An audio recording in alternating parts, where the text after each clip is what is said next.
Oh oui, les amis, bienvenue dans cette nouvelle TLR AM pour analyse de match, avec cette semaine un match de juillet 2011, un match contre un adversaire qu'on a déjà vu sur les TLR AM, j'ai nommé Hugo Pérez. Mais ce qui rend ce match exceptionnel, c'est non seulement la rudesse des chocs et des coups, mais aussi le cadre qu'on ne verra pas bien en vidéo, mais c'était un match dans une arène, une sorte d'arène, alors pas médiévale, encore plus ancienne, des arènes antiques. Comme les arènes comme un colisée, un petit colisée, alors je me souviens plus de la ville, mais ce match se dégage dans mes souvenirs, tout simplement parce que voilà, pour ce cadre, il y avait de l'herbe au sol autour du ring, les gens étaient dans des gradins en pierre qui dataient d'il y a plusieurs centaines, voire 1 ou 2 millénaires, et ça rendait l'acoustique et l'ambiance de ce match exceptionnel, ce qui nous motivait avec Hugo Pérez pour se rentrer dans la gueule comme on avait l'habitude de le faire à la Wrestling Stars. Oh oui, juillet 2011, c'est parti. Et là on voit l'entrée du guerriero Hugo Pérez. Et là comme vous voyez, alors, donc comme vous pouvez voir un peu les t-shirts blancs un peu clairs des gens dans ces arènes, c'était super, on peut voir l'herbe, oui la terre et l'herbe autour du ring.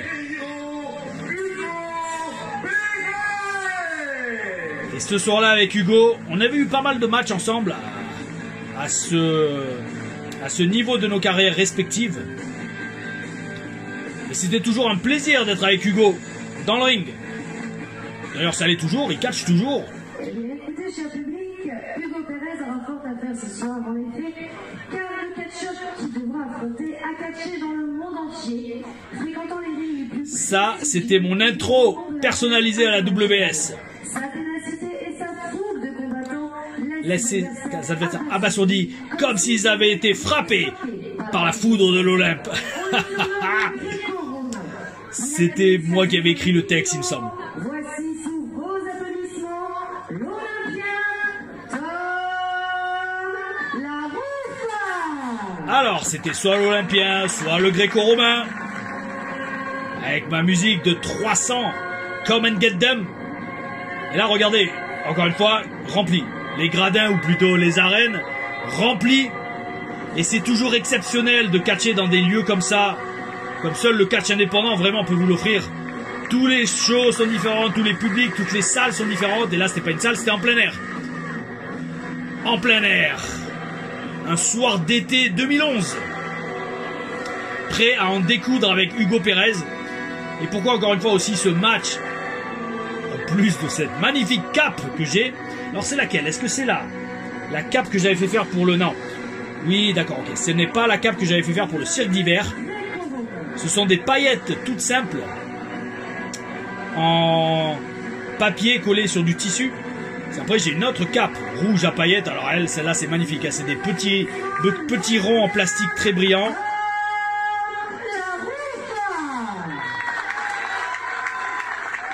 Et là vous voyez, c'est parfait. Parfait exemple dans ce match.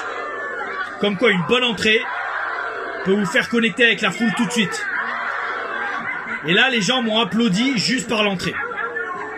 Le boulot est fait, ils ont compris que entre les deux, il y a de très fortes chances ce soit Tom La Rufa qui préfère. Il nous vient d'Équateur. Il pèse 105 kilos. Le guerriero Hugo Pérez. Et j'aime bien aussi, c'est assez old school de refaire les présentations avec les catcheurs une fois dans le ring. Ça permet de faire mousser encore plus et d'établir, comme là on l'entend, que Hugo est le heel. Ou le toc en français. On n'a rien fait, on n'a pas pris une seule chute. Le public nous a déjà choisi, c'est énorme. Celui que l'on surnomme le Gréco-Romain et il pèse 88 kilos. J'ai nommé Tom La Rufa.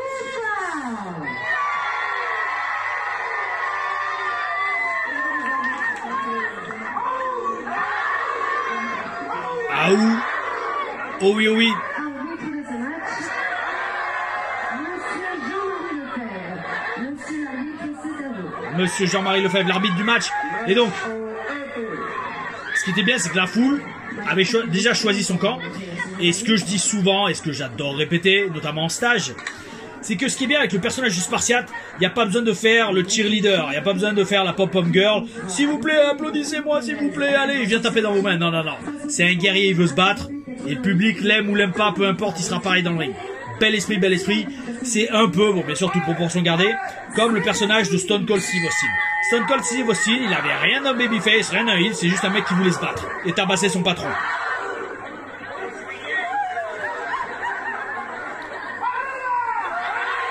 Et là, Hugo avec un super mulet. Et donc, ce que j'aimais bien dans ce match, et pourquoi je m'en souviens encore, déjà c'est la salle, l'ambiance, mais surtout, il y avait pas mal de clips dans ce match et dans cette vidéo que j'avais réutilisé dans des musiques vidéo que je faisais à l'époque pour me faire mousser et faire mousser ma carrière sur Facebook et sur YouTube. Dont certaines prises qui claquent de ouf.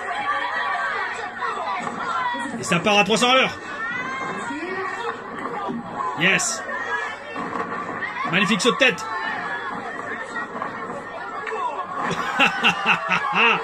Direct. Une corde à linge qui claque bien. Il n'y a pas de prise de contact, il n'y a pas de lutte. Avec Hugo, on se rentrait dans la gueule. Chaque coup claqué.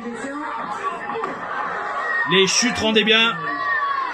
Du catch basique. Mais qui marche et qui connecte avec la foule parce que dès nos entrées, on a fait le taf.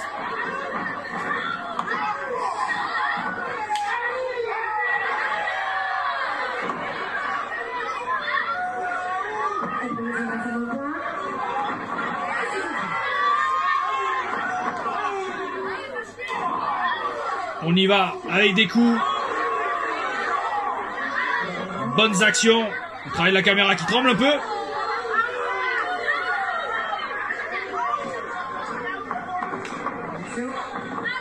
Hop, c'est évité. Et voilà. Oh ouais, d'accord. Avec les commentaires du caméraman. Allez, un tombé. Et dégagement.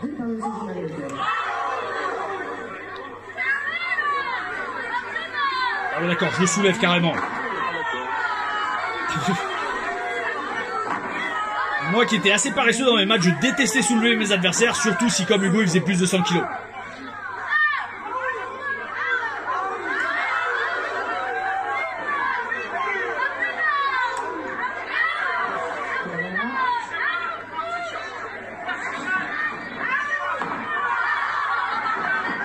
Oh là là là là.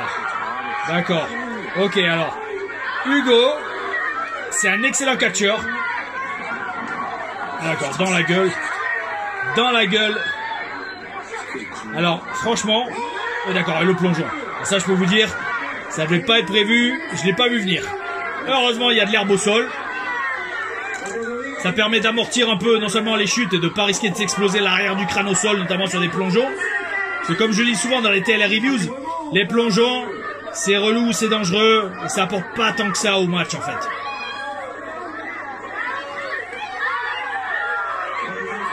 Mais ce qui est bien au moins dans ce genre de match, où tout n'est pas parfait, c'est que au moins ça a un côté rude, un côté violent, qui rajoute au réalisme et à la crédibilité du match et des échanges.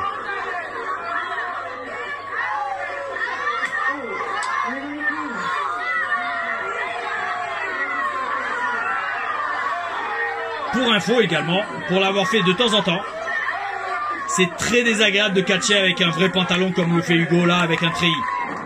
Parce qu'en général, des pantalons comme ça, c'est pas spécialement fait pour être ultra souple, surtout dans la liberté de mouvement. Et donc, parti de là, très souvent, on le craque, notamment à l'entrejambe. D'où, des fois, comme on peut le voir, notamment, je me souviens, Braun Strowman et ses tenues qu'il avait, à ses débuts à la WWE, de le renforcer à l'entrejambe avec de la matière stretch, donc du spandex ou du lycra, pour éviter ce genre de déchirure.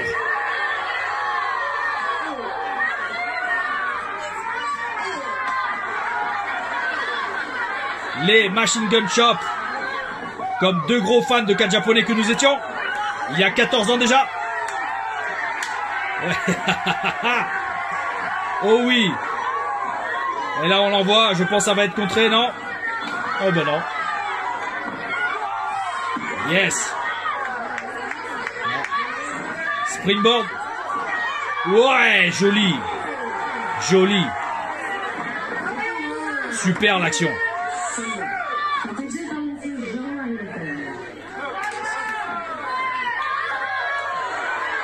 Ce qui est bien aussi, là, comme avec Hugo, comme avec Miseria, comme avec David Michel, on catchait tellement ensemble. On pouvait aller dans le ring, on enchaînait, on savait les prises, on connaissait nos movesets, on connaissait notre timing, nos positionnements. Et très souvent, il y avait quasiment rien de prévu à l'avance. On y allait, boum, on catchait.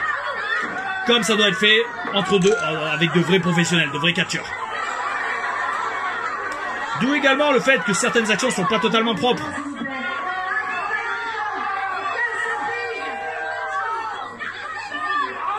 Les foules de l'époque étaient excellentes. Elles le sont toujours, mais peut-être moins nombreuses.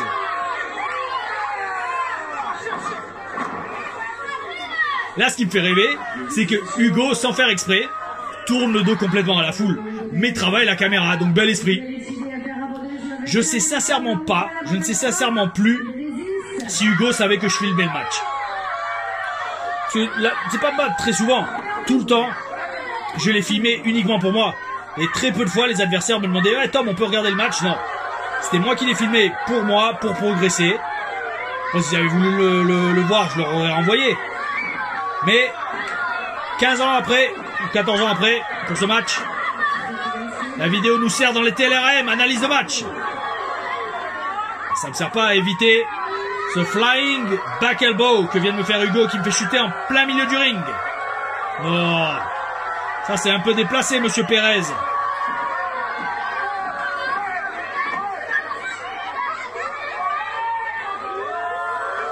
Toujours faire mousser. Ça, oh, le molar. Ce qui était bien avec les catcheurs français en tout cas, bon, même si Hugo il est équatorien, c'est que il savait faire mousser avec la foule. Faire mousser, faire mousser, faire mousser. Fais mousser, fais mousser, fais mousser. Oh oui, oh oui. Des fois les étrangers quand ils venaient en France, notamment à la WS, ils n'avaient pas ce côté fais un truc, fais mousser, fais un truc, fais mousser, fais un truc, fais mousser, pour impliquer la foule continuellement dans le match. Et s'il y a bien une chose, alors, j'ai appris énormément de choses à la WS en catchant là-bas toutes les semaines, tous les week-ends pendant 4 ans avant la WWE. Mais s'il y a bien une chose que j'ai appris, c'est impliquer la foule à chaque fois dans ce que vous faites. Parce que si la foule n'est pas impliquée, vous allez les perdre. Et la foule et les organisateurs ne reviendront pas l'année suivante. Ou plutôt les organisateurs ne réorganiseront pas le show. Et donc on perd des galas. Alors là, regardez, oui, les actions commencent. Écoutez.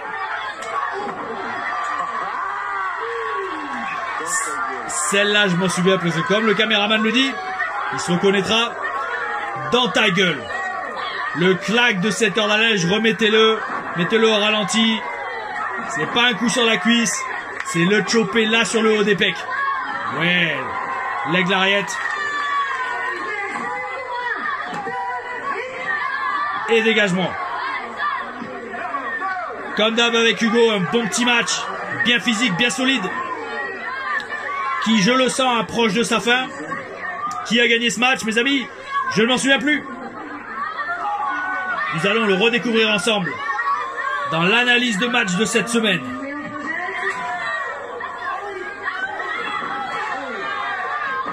Char de Zeus? Oui. Ça, je me souviens, je l'avais réutilisé dans mes vidéos. Ce joli char de Zeus. Ah, j'ai placé toutes mes prises, à part le springboard crossbody et le super kick. Est-ce qu'ils vont rentrer? Est-ce qu'ils vont être mis dans ce match? La réponse, très rapidement, parce qu'il reste 2 minutes de vidéo.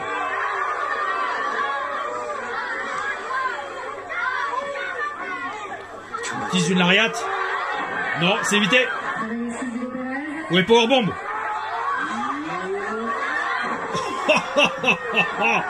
Magnifique.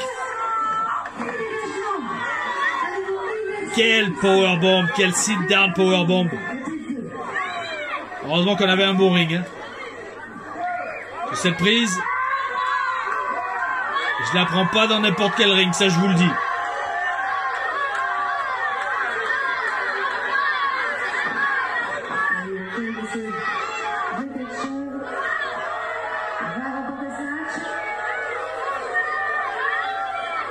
Et oui mes amis, Qui va remporter ce match, ce bon petit match bien solide, qui pour nous, pour citer Monsieur Bison dans Street Fighter, était un jeudi.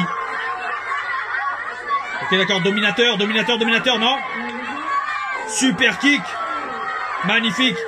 En position pour le 6-1-9.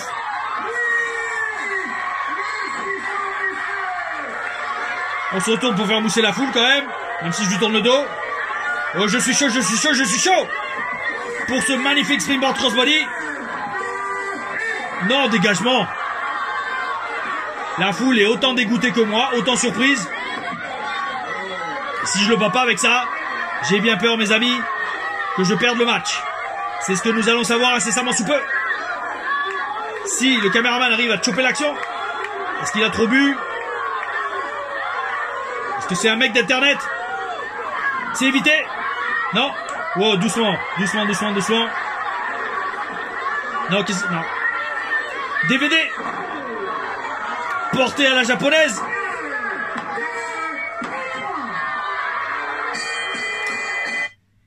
Eh bien, mes amis, aussi brusquement que se termine cette vidéo, c'est terminé ce match par une victoire d'Hugo Balez. Non, j'ai dit Hugo Pérez. Oui, on l'appelait Hugo Balez.